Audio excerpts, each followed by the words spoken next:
भारी भरकम काम होता है ये। तो वो भारी भरकम जिम्मेदारी हमारे एक जो मास्टर ट्रेनर है,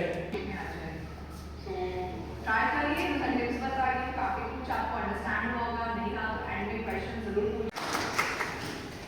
डॉक्टर मोदी सर का जोरदार तालियों से स्वागत करते हैं।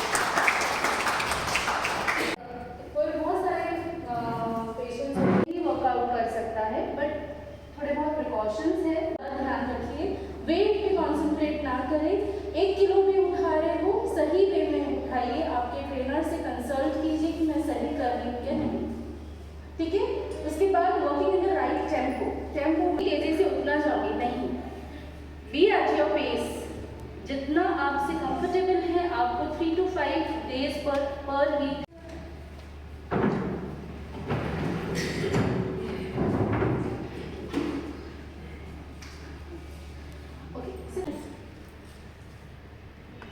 बहुत ज्यादा फील हो रहा है, ओके। कहाँ पे? Very good. 2 चीजें ध्यान रखो, फील हो रहा है या नहीं और कहाँ पे फील हो रहा है। तो फर्स्ट चीज जो है वो आप किसी और से करवाना है, क्योंकि अगर आप टच करते हो तो आपको पता है कि अब हमारे कल एकदम सेंसिटिव हो जाएगा, ऐसा नहीं होता है। नमनेस, बर्निंग, झुंझुनाहट और ये सब चीजें जैसे ड्राई स्किन, अगर ये सब चीजें होने लगती है, सेंसरी असेसमेंट बेसिकली फर्स्ट जो है। अब ज़्यादा नहीं, 40 साल पहले अगर आप देखोगे तो लोगों को हार्ट की बीमारी होती थी, और आज क्योंकि अगर आपकी बॉडी यूज ही नहीं होगी तो बट ऑब्वियस उस पर जंग लगेगा। उसका जंग क्या है? ये बीमारी बोले अपने आप को वक्त दो और अपना कुछ करो। दुनिया को सब एक तरफ है, सबसे पहले आप लगेगा। Okay, thank you. ये थे हमारे अहमद सर के साथ डॉक्टर अयूब खान।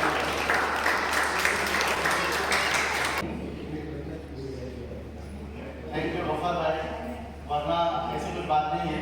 पहले जो है आप लोग सब अपना मोबाइल साइलेंट कर दीजिए on national and global level. सबसे पहले तो हम ये समझेंगे कि लाइफस्टाइल डिसीज ये होता क्या है। लाइफस्टाइल डिसीजेस मतलब मैं आपको मैक्सिमम चीज़ें उस तरीके से बताऊंगा जो आपको समझ में आए। यहाँ पर क्या लिखा हुआ है वो पढ़ने अगर आप जाओगे तो कॉन्सेंट्रेशन खोलोगे। ये सिर्फ एक प्रेजेंटेशन है, इसलिए हम लोग को सामने रखना भी है, लेकिन यहाँ पर जो कुछ लिखा हुआ है उसका सारांश या उसका जो है बॉक्स मैं आपको वह निचोड़ दे दूंगा। तो यूज ये आज एक कॉमन नॉर्म बन गया है। हम लोग आगे चल रहे हैं कि diabetes is a huge and growing problem. Diabetes के बारे में मैं आपको सिंपल स्टैटिस्टिक्स देता हूँ, आपको समझ में आ जाएगा क्या लेवल का प्रॉब्लम है। इंडिया में एडल्ट मेडिकली बोला जाता है 20 साल से 45 साल के बीच। एडल्ट को बोला जाता है क्योंकि 20 साल से 45 साल की पॉपुलेशन वो होती है जो एक देश को आगे ले जाने के लिए, उस देश की इकोनॉमी, प्लीज मोबाइल साइलेंट कर दीजिए सब प्लीज। उस देश की इकोनॉमी को आगे ले जाने के लिए, उस देश की फाइनेंशियल तरक्की के लिए जो है वो पॉपुलेशन काम करती है 20 साल से 45 साल। उससे छोटे बच्चे काम कर नहीं पाते, उसके बाद उन लोगों के पास जज्बा होता है काम करने के लिए, जिसम साथ नहीं देता। तो आप सोचिए सिर्फ भारत देश में, पूरी दुनिया में 70% एडल्ट, मैं बूढ़े के लिए बोल रहा हूँ, बच्चे के लिए बोल रहा हूँ, 20 साल से 45 साल के 70% जो है वो लाइफस्टाइल डिसीज का शिकार है। तो आप सोचोगे ऐसी क्या बात बोल रहे हैं। इसका मतलब मैं आपको और सिंपल करता हूँ, हर 10 लोग जो 20 साल से 45 साल के बीच में भारत देश में है, उनमें से वो 10 में से 7 कोई ना कोई एक बीमारी का शिकार है। वो बीमारी क्या है? या तो मोटापा है, या तो शुगर है, या तो बीपी है, या तो कोलेस्ट्रॉल है, या तो यूरिक एसिड है, या तो कुछ और बीमारियां हैं। 120 नीचे वाला 80, 125 80 बहुत हाई लेवल पर नॉर्मल हो गया तो 130 80 हाँ ठीक है यहाँ तक। उससे ऊपर अगर 132 भी है तो हाई ब्लड प्रेशर है। तो नॉर्मल ब्लड प्रेशर से ऊपर जो भी ब्लड प्रेशर चला जाए उसको बोलते हैं हाई ब्लड प्रेशर, हाइपरटेंशन। अब ये इंपॉर्टेंट क्यों है? क्योंकि इसे मेडिकली साइलेंट किलर कहा जाता है। साइलेंट प्रेशर नहीं आता, उस लेवल पर रोल इंसुलिन का भी आता है। टाइप 1 में तो स्टार्ट से ही लगती है और प्रेगनेंसी में सबसे सेफ इंसुलिन है। अब हम टाइप की तरफ आते हैं। टाइप बेसिकली है, मैं उसके बहुत ज़्यादा डिटेल में नहीं जाऊँगा, लेकिन टाइप का रोल क्या है थोड़ा सा हम लोग वो समझते हैं।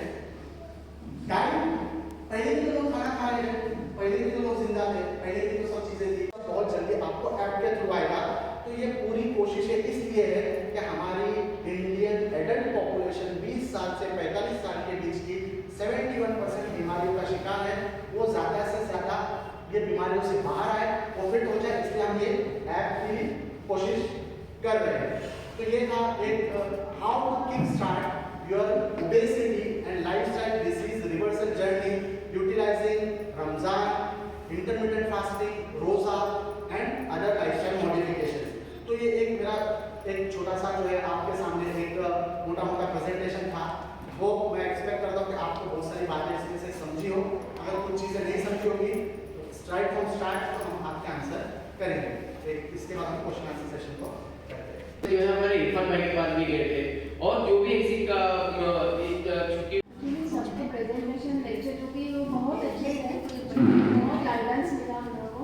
मुझे एक सवाल है कि जो ये इंटरमिटेंट फास्टिंग बोलते हैं वो उसका सही तरीका क्या होना चाहिए? जी, इंटरमिटेंट फास्टिंग देखिए, इंटरमिटेंट फास्टिंग जो है कई सारे टाइप्स की होती है, जिसमें जो सबसे कॉमन है मैं आपको वो समझाता हूँ। इंटरमिटेंट फास्टिंग क्या है पहले आप ये समझिए कि मैं कॉमन टाइप की बात कर रहा हूँ। बहुत टाइप के अलग-अलग फास्टिंग है जो आपके लिए बेनिफिशियल हो सकती है, लेकिन कंसल्टेशन के बाद बहुत सारे पेशेंट्स को उससे अगर कंसल्टेशन के अंडर में नहीं है तो नुकसान भी हो सकता है। साथ में कंपलसरी नहीं है, लेकिन लाइफ में आपकी फिजिकल कंडीशंस को मेंटेन करने के लिए एक्सरसाइज करना कंपलसरी है। उसके बाद मैं वही बोल रहा हूँ, मैंने आंसर आपको ये दिया कि रमज़ान में एक्सरसाइज करना कंपलसरी नहीं है। ऑलरेडी रमज़ान में आप अगर तरावी पढ़ रहे हो तो आप कोई 8 रकअत, कोई 20 रकअत, फिर सुबह भी उठना है, तो ऑलरेडी आप फिजिकल स्ट्रेनलेस एक्सरसाइज भी कर रहे हो और आप भूखा भी रह रहे हो, उसमें आप दिन भर में दूसरे आपके जॉब या ड्यूटी भी निभा रहे हो, तो ऑलरेडी आप फिजिकली रमज़ान में इन्वॉल्व हो नॉर्मल रूटीन से ज़्यादा। तो आपने फास्ट किया, आपने 15-20 रकअतें नमाजें पढ़ी जो रात की नमाजें, तो वो आपका फिजिकल वर्कआउट भी हो गया। माझा पेशंट डायटिशियन आहे ॲक्च्युली डॉक्टरांचं पेशंट आहे 4 महिन्यापासून आणि माझं त्यावेळेला म्हणजे शुगर लेवल एकदम जास्त होती सुरुवातीला आलं त्यावेळेला AB1C त्यावेळेला 9.2 होतं. आता मी काल डॉक्टरांशी भेटलो, माझं सेवन झालेलं आहे ड्युटूर गायडन्स ऑफ द डॉक्टर आणि त्यांनी जे गाईड केलं होतं मला की जे वॉकिंग वगैरे केलं पाहिजे, एक्सरसाइज केलं पाहिजे, तर आम्हाला जिमला जाणं शक्य नाही आहे. मी वॉकिंग रोज करतो इतके मी 4.5 किलोमीटर 5 किलोमीटर मी रोज चालतो आणि विदाउट एनी प्रॉब्लेम. पण दुसरी गोष्ट जी आहे तुम्हाला की तुम्ही सांगितलं की आपल्याला नाश्त्याची वेळ फिक्स पाहिजे. समजा 8 वाजता आपण नाश्ता केला तर मी 2ला जेवायला गेलो तर मध्यापर्यंत 2 तासाचं भूक लागते किंवा लंच नंतर संध्याकाळच्या डिनरच्या मधल्या 2 तासामध्ये पुन्हा भूक लागते. मग त्यावेळेला आपण म्हणजे कुठल्या टाईपचा आहार घेतला पाहिजे किंवा कुठले फ्रूट घेतले पाहिजे किंवा ड्रायफ्रूट घेतले पाहिजे.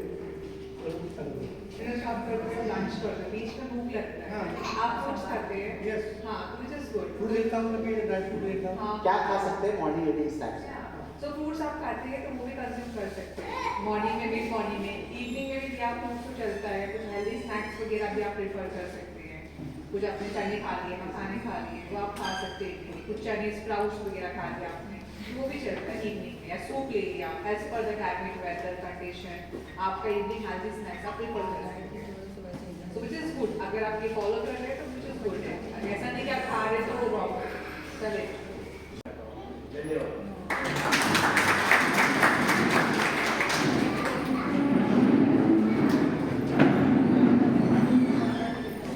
अस्सलाम वालेकुम। एक्चुअली मैं सर के बहुत सारे वीडियोस और उनके यूट्यूब चैनल को मैं कंटिन्यू फॉलो करता था।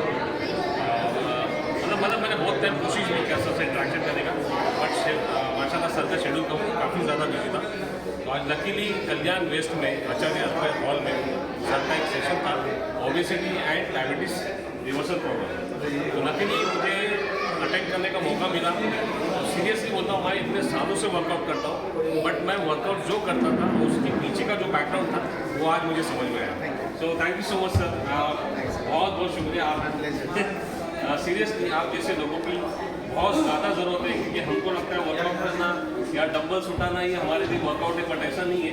रियल क्या होता है वो हमने आपको बता दिया। और कुछ मैसेज देना चाहिए।